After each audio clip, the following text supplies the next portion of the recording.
if you're my age, we all grew up in the 90s and we wrongly thought the history had finished. We thought everything was sorted, basically. We had to just tweak a few bits here and there, sort the Middle East out, sort a few bits out. But basically, the world was on a flight path to everyone having McDonald's and being sort of liberal democracies. And a world in which it was unimaginable that we could move borders through military violence. And if we were all really, really wrong in the 90s, which looks like we were, then we're returning to a world in which war is not just imaginable, but likely. And that means nuclear armed wars mean, Third World War means it's unimaginable destruction. So it's bad. It's bad news, folks. Now, Volodymyr Zelensky says he told Donald Trump's Ukraine envoy his country needs a reliable and clear system of security guarantees before a peace deal can be agreed with Russia. The Ukrainian president met retired US Lieutenant General Keith Kellogg in Kyiv yesterday, but a press conference that was expected to follow their meeting didn't go ahead, apparently cancelled by Washington. Let's speak to Alex Cadier, who is a correspondent in Kyiv. Morning to you, Alex. Good morning.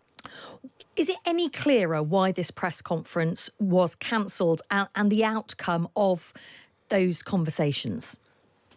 We don't have details as to why it was cancelled. It's certainly part of a broader context of tensions between President Zelensky, his office, and the Oval Office and Donald Trump in Washington. He described the meeting with General Kellogg as one that restores hope, and that the only way that a peace could be lasting in Ukraine is one with strong agreements with the US, and he has instructed Zelensky, his team, to work quickly and very sensibly. Now, the big question around General Kellogg being here and General Kellogg in general is how much of a mandate he still has. He has broadly been sidelined by Donald Trump in these negotiations. He was supposed to be the envoy for Russia and Ukraine. The Middle East envoy, Steve Witkoff, as well as the Secretary of State, Mark Rubio, seem to be leading the talks on the Russian side, and therefore General Kellogg has been relegated, as it were, to only speaking to the Ukrainians. So his mandate not exactly clear, and therefore the importance of the press conference, or lack thereof, also not clear. The alternative, however, is what you can look at. There could have been a very high-profile press conference with words of support for Ukraine. General Kellogg could have said the U.S. will stand by Ukraine in these negotiations for as long as it takes, echoing the kind of Biden administration support for Ukraine. None of that was there. All there was a cancelled press conference. And so I'm just wondering how this leaves people feeling. I can see you standing in Kyiv today. What is the sense you get from Ukrainians when you speak to them about sort of what's happening to them at the moment? Because it feels like they're not really being involved in the way that they want to be. Yeah, if you read Ukrainian media or just speak to people just behind me on Maidan Square, where all of this will have started back in 2014, they will feel a sense of betrayal from the United States. They'll feel a sense of anger, still recognition and gratitude for all the support that's been given to them since the start of the full-scale invasion almost 3 years ago to the day. There's also the kind of uncertainty that Ukrainians haven't really felt since those early days here in Kyiv, where Russian forces and Russian saboteurs were in this city trying to get to President Zelensky. Uncertainty about the future of their country, whether or not it really will stay as it is, and a real frustration with the war of words between President Trump and President Zelensky.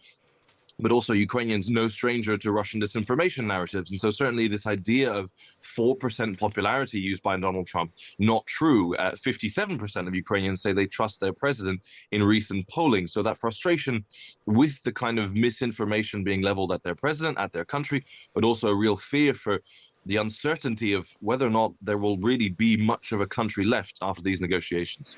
Alex, thank you for speaking to us. That's Alex Cadier, who's correspondent in Kyiv. We mustn't forget, of course, amongst all of these conversations, the war continues in Ukraine. So how big a moment is this for the relationship between Europe and the US? We can speak to the historian Dan Snow. Morning, Dan. Good morning. What is your assessment of that relationship right now? Well, my assessment is that it's pretty bad right now, and it's too soon to tell, of course. Donald Trump is famous for saying things that often don't get acted on or turn out differently to how he might have framed them.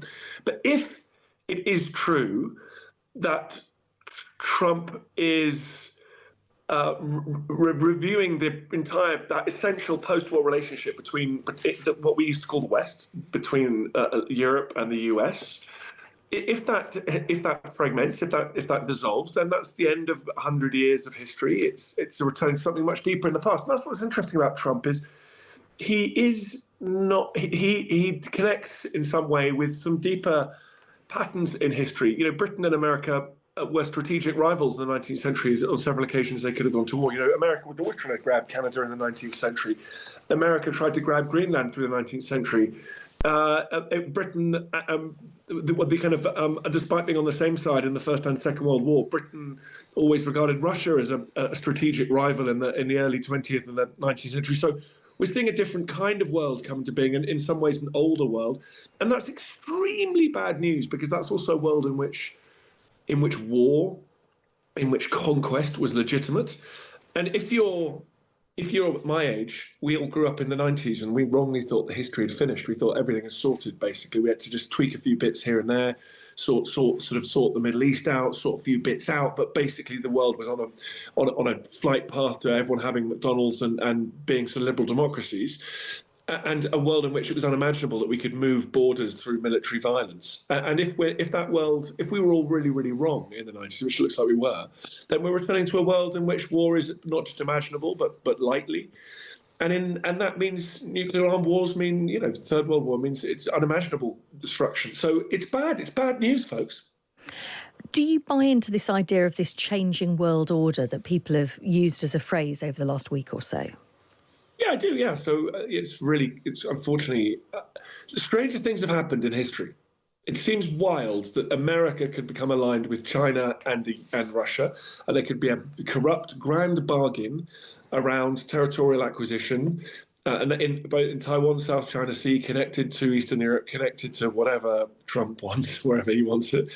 That seems insane. It seems impossible. But I would just say, historically speaking, strange things have happened. The French allied with the Ottoman Turks in the early modern period, to the consternation of other European nations. These things have happened. Obviously, famously in the last 100 years, Hitler and Stalin made common cause. There have been these astonishing 180-degree diplomatic revolutions that are not that unusual. So if we're moving into a world where there's a sort of strange authoritarian axis of which the US is part, that is imaginable. And so what does history teach us about what Britain's response should be, what Europe's response should be? Well, history teaches you that if you want to play with big powers, you need to be powerful yourself. And if you are a small country, you need to find allies and fight in coalitions. And Britain, despite what a lot of people think about British history, which is that Britain is this kind of dominant, mighty force that crushed all comers at every period, throughout every period. Britain has usually won its greatest and most famous battles, like the Battle of Waterloo, Napoleonic Wars, like the Second World War, like the First World War, as part of very, very impressive coalitions, working really closely alongside allies. The one famous war in which Britain fought all by itself was Britain's most catastrophic war in history, which is the American War of Independence, which is 250 years ago this year. We'll be marking that happy occasion. So Britain has got, if the Americans are out of the game, Britain is going to have to look to Europe. And so this European army that, for some extraordinary reason to me, 5 years ago was being used, or longer, 10 years ago, was being used as a kind of gotcha by the Brexit, by those who believed in Brexit. Like, God, one day there might even be a European army. I was there screaming from the rooftops, my God, we need a European army. And I suspect we will come to realise that sooner rather than later. If we're to have any agency in this new dynamic, in this new world, if we're to have any agency at all, clearly we need to find allies and we need to build very strong coalitions working with those allies. And we have some, happily, right next door to us. Some people are talking about the fact that this is just Trump moving the US, and actually post-Trump things could move back. Do you see this as a permanent shift in the relationship with the US? I think actually that, again, this is really important to talk about, is that what's really unusual in US history was the commitment to multinationalism, the commitment to global institutions from 1945 to about 2015. Like that was that is the outlier. The whole, if you read Washington's farewell address, made famous now in the musical Hamilton, people are familiar with it. The whole thing is about America avoiding foreign entanglement. So there is a deep strain of isolationism. And if I was American, I think I'd agree. You look at the map of the world, you've got two enormous oceans on either side of you. Now, unfortunately, those oceans do not protect you. They do not keep safe, particularly in this modern world we're living in. And time and again, American policymakers and the American people have had to learn that lesson the hard way. That engagement with the rest of the world early is better than late.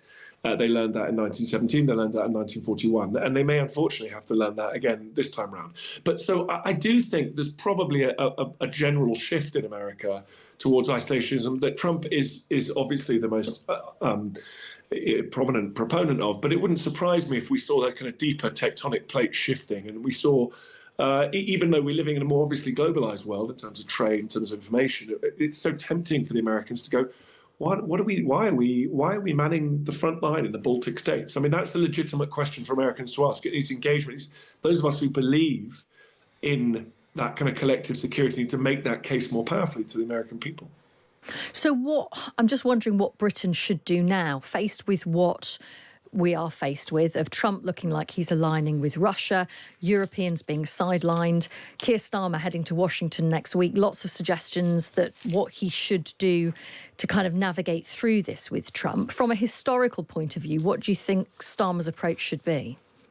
Well, I think, look, I'm really glad I'm not Keir Starmer, right? Because it's really easy for people like us on the outside to sort of wrap ourselves up in the flag and say he should speak truth to power. It's all ridiculous. The problem is, our military, so much of our entire worldview, the way we've built Britain since 1945, has essentially been around that relationship with America at its core. That in terms of our nuclear arsenal, in terms of the aircraft we put on our aircraft carriers, in terms of the technology we insert to in terms of every computer chip we put into every computer in the government beyond. So it's not as easy as all that. I think if you're Keir Starmer, you have to be a politician, you have to be a diplomat, of course.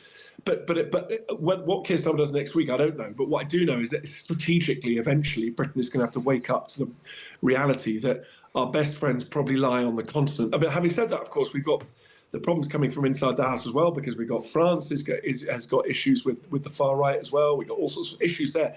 But the more I think we can integrate within Europe, I was obviously against Brexit in the first place, so I'm showing my prejudices here.